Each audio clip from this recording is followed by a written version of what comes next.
Welcome to Quiet Psychology. Have you ever felt like the world keeps hinting that you're too much, instead of simply accepting you as you are? Like your emotional depth, your relentless curiosity, and your unshakable independence are treated as problems to fix, rather than strengths to honor? If that's you, this video is going to whisper something you may have needed your whole life. What society calls your flaws might actually be the clearest clues to your deepest purpose. Carl Jung once said, "The greatest privilege of a lifetime is to become who you truly are." But what if who you truly are doesn't fit into ordinary templates? What if your intensity, your sensitivity, and your refusal to settle for shallow answers aren't defects at all? What if they're markers of a rare and powerful psychological type? If you felt like an outsider, if people have called you too deep, too complex, too intense, it isn't random.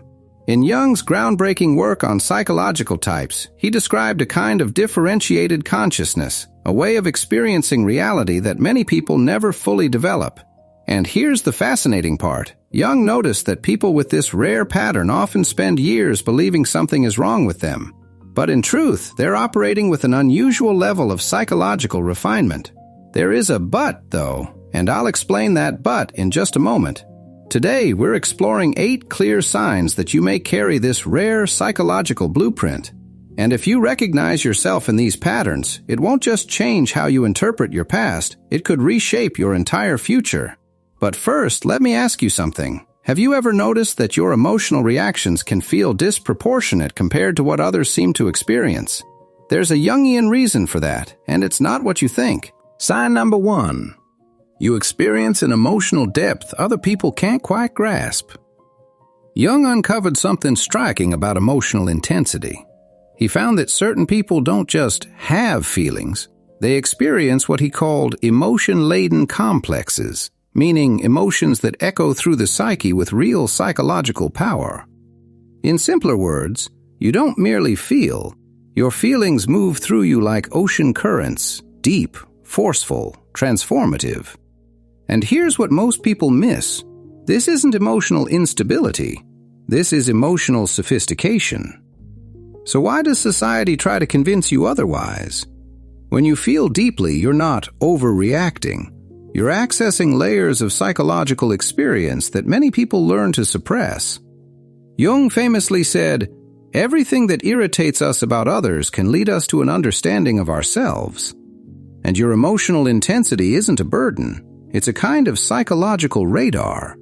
You pick up the tension in a room before anyone names it. You notice when someone's smile doesn't match their eyes. You carry the emotional undercurrent of every interaction. Because your soul wasn't built for surface-level pleasantness. It was built for depth. But here's where it gets interesting, and where many emotionally deep people make a critical mistake. Jung observed a pattern. When emotionally deep individuals try to shrink themselves to fit the world's comfort, they don't become normal, they become neurotic. When the world tells you, "Don't be so dramatic, be reasonable, stop feeling so much," it's tempting to obey. But Jung understood that suppressing this depth creates what he called psychic splitting. One part of you knows your truth, while another part tries to perform normalcy. That's why you may feel exhausted from trying to be someone you're not. And if you're wondering whether there's a way to turn emotional intensity from a weight into your greatest strength, Jung did identify a method. I'll share it in sign number 6. Sign number 2. You question everything with relentless curiosity. According to Jung, most people live what he called unconscious lives, accepting social programming without questioning it. But you can't stay on the surface. You don't just ask what, you ask why.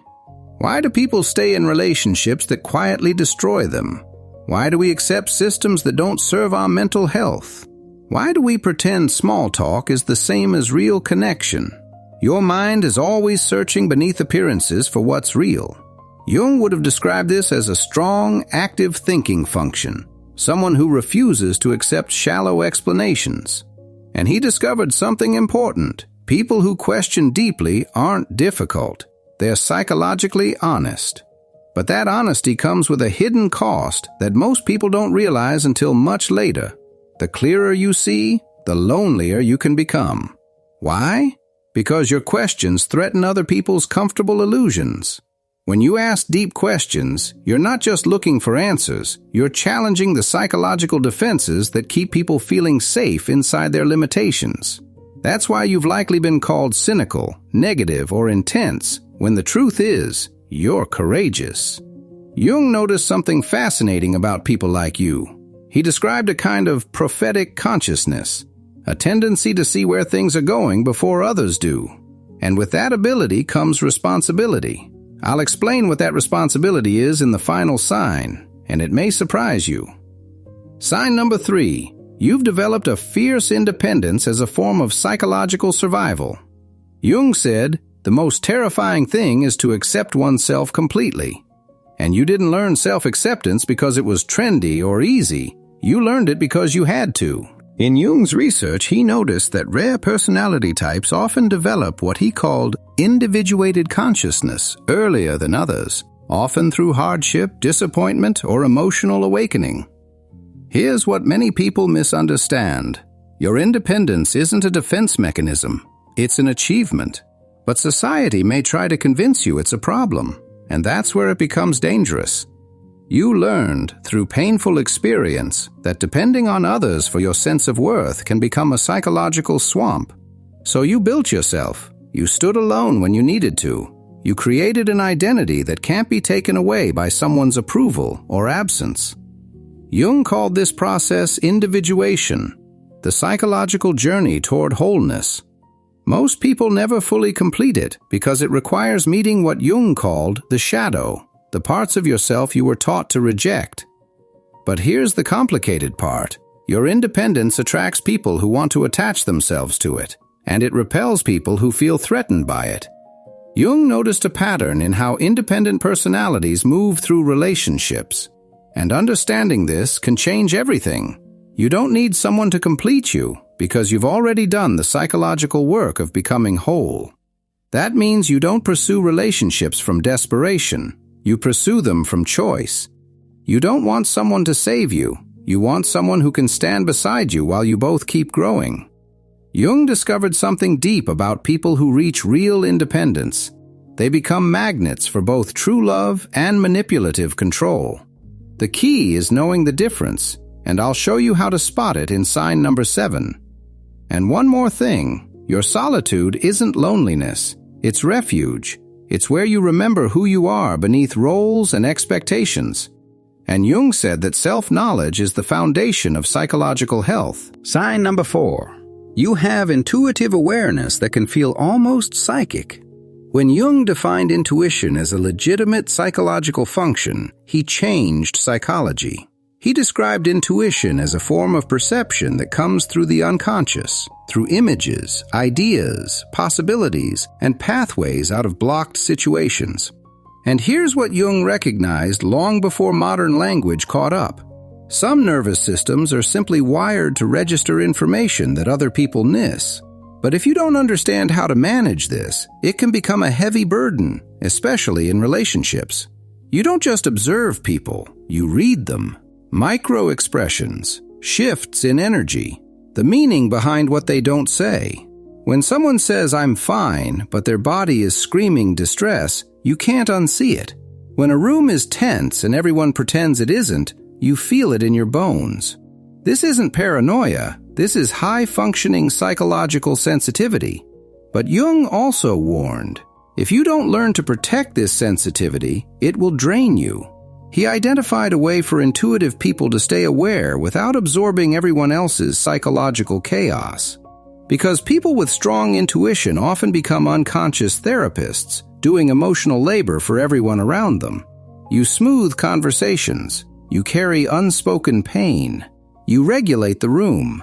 Not because you're trying to, because you can't not notice. And Jung made a surprising discovery. Many intuitive people lose themselves while trying to understand everyone else. There's a psychological trap almost everyone with this gift falls into. You become so skilled at reading others that you forget to check in with yourself. You scan the emotional environment constantly while your own needs go unmet and unspoken. But Jung found that intuitive individuals can transform this sensitivity from a burden into a superpower. through what he called psychological boundaries. I'll explain how that works very soon. Sign number 5. You crave understanding more than social approval. Jung said again, the greatest privilege of a lifetime is to become who you truly are. But what if being loyal to yourself means refusing what society tells you to want? Jung discovered that certain personality types simply cannot live psychologically inauthentic lives. They may try, at first, but it eventually breaks them from the inside. Here's what he noticed about people like you. You don't choose meaning over popularity because you're stubborn. You choose it because your psyche demands it. But if you don't understand this, it can create a painful inner conflict. You may have tried living for external validation. Maybe you followed the script, said the right things, played the expected role. But Jung would recognize the symptoms immediately. That gnawing emptiness, that feeling of betraying something essential, that quiet despair beneath the applause. Jung taught that when you live against your psychological type, you don't just feel off. You develop what he called neurotic symptoms. Your psyche literally rebels against falsehood. And Jung made an unsettling observation. Many people never experience real meaning because they fear social rejection more than spiritual emptiness. But you're wired differently. You can't pretend shallow goals are enough. You can't get excited about success that has no substance. You can't maintain relationships built on convenience instead of connection. That's why you may have felt like a stranger in your own culture. But Jung identified something powerful about people who prioritize meaning. They become catalysts for human consciousness. When you refuse to settle for less than authenticity, you force others to confront their own masks. When you ask the questions others avoid, you make room for truth. When you live by values instead of fear, you quietly give others permission to do the same. And this leads to Jung's most important insight about meaning-driven people. You carry a responsibility that goes beyond personal fulfillment. I'll reveal what that responsibility is in the final sign, and it can change how you see your entire life purpose. Sign number 6. You outgrow people and environments that once fit you. Jung said, the greatest tragedy of the family is the unlived lives of the parents. So what happens when you refuse to live an unlived life? What happens when you grow beyond the psychological limits of your environment? Jung discovered something profound about psychological growth. It is often a lonely journey. And with evolution comes a specific kind of grief, one you must understand if you want to keep growing without breaking your heart. You've likely felt the pain of realizing that people who once knew you don't recognize you anymore. Not because you became difficult, not because you became superior, but because you shed layers of conditioning that no longer served you. Jung called this process psychological death and rebirth. And here's what many people misunderstand about outgrowing relationships. It isn't always a choice. It's often the consequence of becoming authentic. Friends who knew you when you were smaller, when you were people-pleasing, suppressing your truth, playing safe, may miss that version of you. Sometimes they want it back because it felt safer, more predictable, easier to understand. But you can't go back.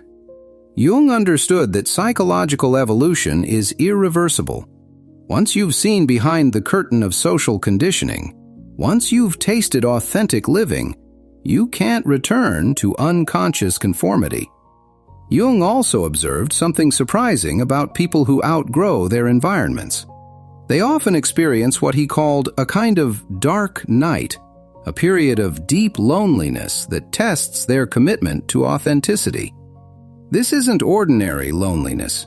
It's existential isolation. It's the realization that your path is unique, your perspective is rare, and your growth may require leaving familiar comfort behind.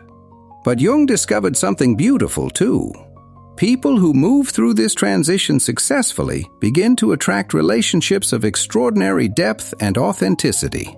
The key is understanding psychological resonance, how authentic people find one another.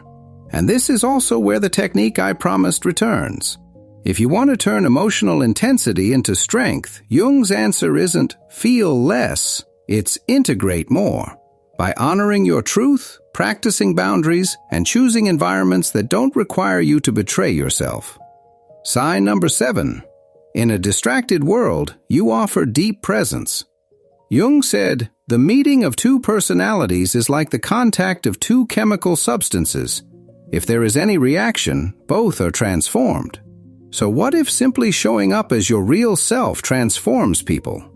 Jung identified a rare trait some people carry, the ability to create what could be called a psychological holding space, a felt sense of safety and depth that allows truth to emerge. If you have this gift, you probably already know what it costs. But you may not realize how rare and how valuable it is. When people talk to you, they feel unusually seen. You don't just listen to their words, you sense the emotional state underneath. You don't rush to fix them, you witness them deeply. You don't sprint to judgment, you make space for truth to unfold. Jung understood that this level of presence can be a form of psychological healing. Around you, people remember what it feels like to be human, complex, contradictory, worthy of understanding. But here's Jung's crucial insight. People with this gift often exhaust themselves by giving it too freely. You may find yourself slipping into the role of unofficial therapist, emotional anchor, or safe harbor for everyone. And while that makes you invaluable, it can also make you invisible. You become so skilled at holding space for others that you forget to hold space for yourself. Jung discovered that highly empathic personalities often develop what could be called a helping pattern, a form of unconscious self-sacrifice that eventually serves no one. The answer isn't to stop caring or close your heart. The answer is discernment. Learning who has earned access to your emotional presence and who hasn't. And this connects back to what I promised in sign number 3. Independent, deeply present people attract both love and control. So how do you tell the difference? Here's a simple Jungian rule. Love expands you. Control shrinks you. Love respects your boundaries. Control punishes them. Love is curious about your truth. Control demands your performance. Knowing this difference changes everything. Sign number 8. You feel a larger purpose you can't fully name yet. Jung said, who looks outside dreams, who looks inside awakes. If you've carried a persistent sense that you're here for something bigger than ordinary life, Jung would recognize that as part of what he called the transcendent function, the psyche's pull toward individuation and purpose. Here's what Jung discovered about people with a vague but urgent sense of purpose. They aren't delusional. They aren't arrogant. They are responding to what he called an archetypal calling. But there is a way this calling can become distorted, and understanding that matters.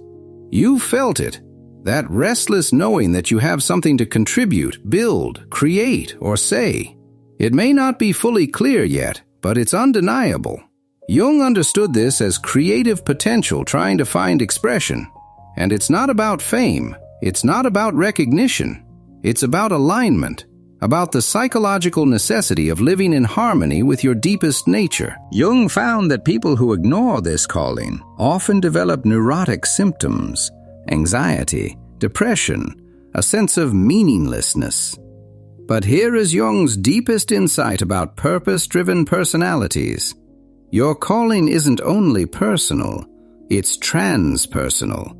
You're not here only to self-actualize. You're here to serve the evolution of consciousness. Jung believed that rare individuals often function as bridges between the unconscious and the conscious, helping humanity grow through depth, honest questions, and refusal to accept shallow answers. That's why you can't settle for ordinary. That's why superficial connections feel empty. That's why you'd rather be alone than perform a role. Your psyche knows you have work to do, and that work requires authenticity, depth, and courage. But Jung also warned about something: the inflation that can come from purpose. The key is to hold humility and power at the same time, to understand you are rare without believing you are superior. Jung dedicated his career to understanding people like you. He described individuals with this complexity as differentiated, capable of feeling, seeing, and understanding at levels many people never reach. If even half of these signs resonate with you, you are not simply different. You are part of what Jung called the leading edge of human consciousness, the people who push our species toward greater awareness, deeper truth, and more authentic connection. Yes, it can feel lonely. Yes, you can be misunderstood. Yes, it often demands more courage than most people will ever need. But Jung believed people like you are essential to humanity's psychological evolution. Your sensitivity is not weakness, it's a superpower. Your intensity is not too much. The world is simply too little. And your refusal to settle isn't difficult, it's brave. Jung said, the most terrifying thing is to accept oneself completely. And that is exactly what you are learning to do. And by doing it, you quietly give others permission to do the same. If this resonated with you, don't forget to like the video and comment below which of these signs felt the most true for you.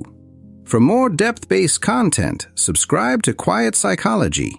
And remember, you are not too much. The world is too little.